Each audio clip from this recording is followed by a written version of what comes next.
Time to re-up, gotta recycle the flow. I'm emotional, I hug the block. And here we go.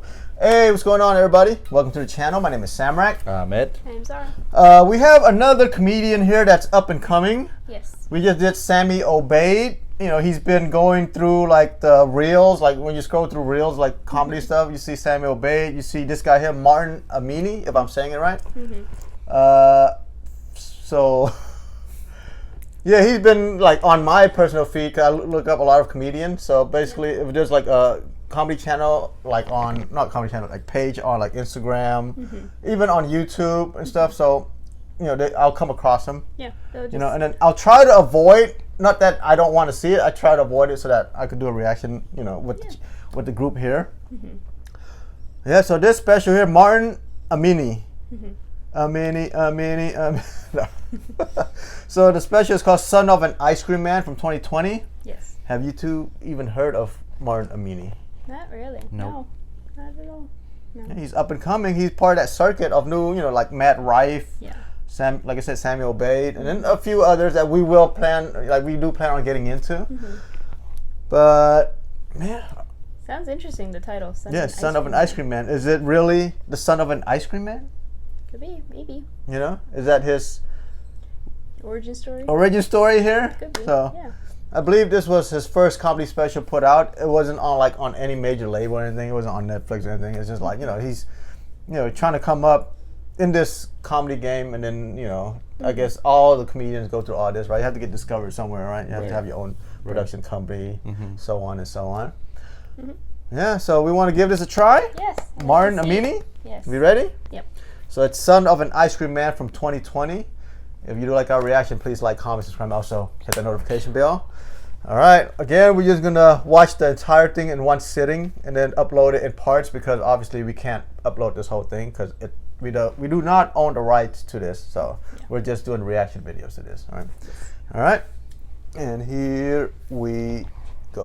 All right, guys, you know why we're here tonight. This brother coming to the stage has the Overachievers LA show at the Comedy Store. He has the Overachievers DC show at the DC Improv. And tonight, he's making his headlining debut here at the Kennedy Center. Put your hands together for Mr. Martin Amini!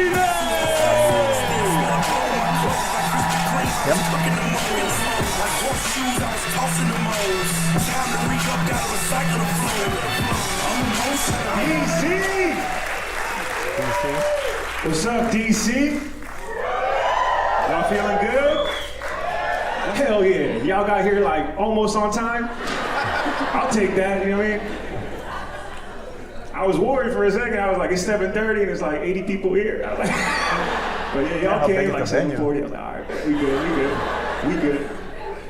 It feels good to be back in DC, man, because I recently moved to LA like 4 months ago to pursue stand-up comedy full time. And there was a moment in time we're doing comedy in DC for 7 years straight, and people would come up to me all the time like, damn, man, you funny, man. You funny as hell. You should move to LA. You're gonna make it big. And I was like, you think so?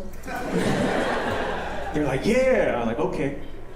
So then I moved to LA, and I got there, and they're like, you ain't shit. I said, but in DC, they thought it was funny. You know what it's like to chase your dreams in LA after being in DC for 7 years to make it, you know, try to make it poppin'. You ever be in an Uber and your driver starts talking to you and he's like, in my country, I used to be a heart surgeon. And you be like, that's what's up. Hey, can you pass me a water, dog? I'm thirsty. Make a left. That's what it's like, man. And it's not that like things are, you know, things are obviously going well in LA. I got a show at the Comedy Store, which is, you know, an amazing situation for me to be in LA and have. Yeah, it's great. It's great.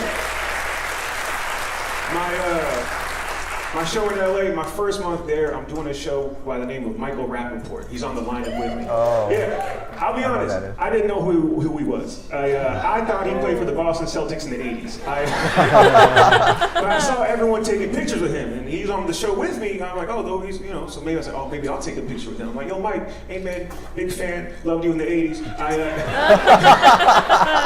You mind if I get a picture? He's like, yeah, man, let's do it, Martin, let's go. We got a picture, and then I posted on Instagram next day, and everyone from Silver Spring, Maryland was hitting me up on IG like, damn, son, I saw you doing big things out there in LA. If you need anything, you let me know. I'm like, Mom, I've been doing comedy for 7 years. I was gonna take a picture with Michael Rappaport to impress you. But it's not always like cool, shows with Michael Rappaport in LA, you know what I mean? Sometimes, well, most of the time in LA, because I'm new there, for those who don't know, I have to do a lot of comedy open mics. Now, I don't know if you guys are familiar with what comedy open mics are, you know what I mean? But it's a very sad situation. It's the type of thing that makes you reflect on your life and how you got there. Personally, when I'm there, I think about, would I be here right now if I had a bigger dick? And it's not that I have a small dick, man. I swear to God, I just want to let you know. She's looking at me, God damn.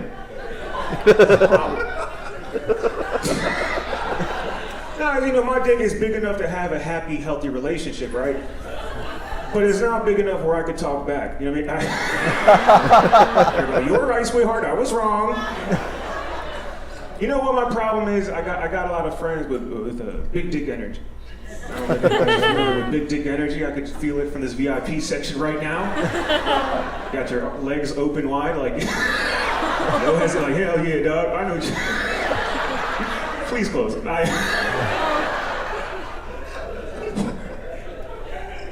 I can tell because, based on how long it takes for them to respond to text messages.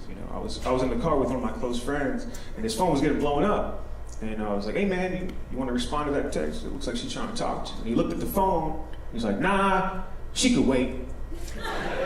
And I was like, interesting. Because I got a good 5 to 7 minutes before my girl wants to leave me for the mailman, you know what I mean? Wow. I'm under a lot of pressure right now, man, in LA. I gotta make it happen. Mainly because I have immigrant parents. When you got immigrant parents, man, it's hard to live up to their expectations, I get phone calls from my father every week. And he calls me mainly because he wants me to take over the family business. And I don't know if you guys know this, but my father owns and operates 8 ice cream trucks in Potomac, Maryland. Okay. And yeah. Thank you, man. Got some customers here.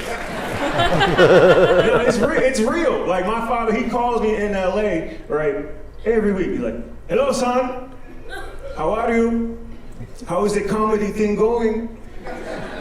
I'm like, man, it's going all right. I just did an open mic with 4 people, we're doing all right. He's like, listen, don't worry. If things don't work out, you can always come back to Maryland and drive an ice cream truck. I'm like, that's not really making me feel better. You know what I mean? But the truth is, like, I grew up in a family of ice cream truck drivers. All my uncles, they drove ice cream trucks. Like, my first car was an ice cream truck. When I turned 16, my dad was like, well, if we're gonna buy you a car, we might as well make a profit. Yeah, that's real. That's real, man. I grew up watching my dad fight other ice cream men.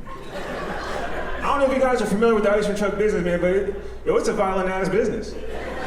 At the age of 10, I saw my dad get knocked out by another ice cream man, which is very traumatic, because A, you see your dad getting knocked out by someone, but secondly, it's by an ice cream man.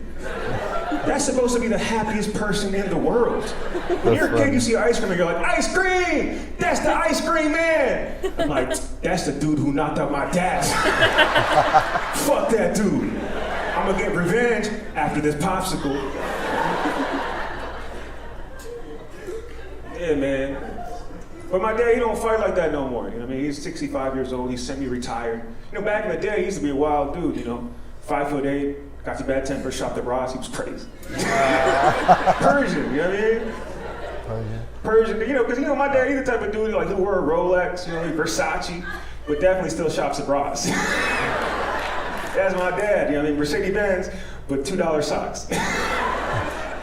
You know, my dad's calmed down now. He's like, he spends half of his year in Maryland selling ice cream, the other half on vacation in his home country, Iran, which is where he is right now. Yeah, my dad's in Iran right now, and due to the circumstances, I had to call him 2 weeks ago when the news broke. I was like, hey, Dad, I just watched the news. I just want to check in on you, see how you're doing. Is everything okay? He's like, yeah, man, the soccer team keeps losing. No, that's not what I'm talking about right now. You know? Do you know what I'm talking about? Like, dude, the team lost 10 in a row. This is terrible. I'm like, Dad, you should probably look out the window. There's protests going on outside. He's like, oh, that's what you're talking about. Listen, I just want to let you know I'm doing fine. Everything's okay. But if anything were to happen to me, I just want to let you know all the ice cream trucks, they're under your name. Man, fuck. I was like, yo, I don't want to drive an ice cream truck, man. I told you, I'm trying to do comedy in LA. He's like, but let's be honest, man, like, how much money you really make? I'm like, why you gotta get so personal? I'm like, I'm doing all right. He's like, but for real, like, how much you make? And I'm like, you know, I make close to 30, maybe 25 after taxes. He's like, you know how much money I make a year selling ice cream? And I'm like, no. He's like, a lot more than you. I'm like, man, I hope America kills you. I didn't say that. I was thinking it, though. I was thinking it. Damn, son. Yeah, I would never say that, you know what I mean? You know, because I still need his help, you know what I mean?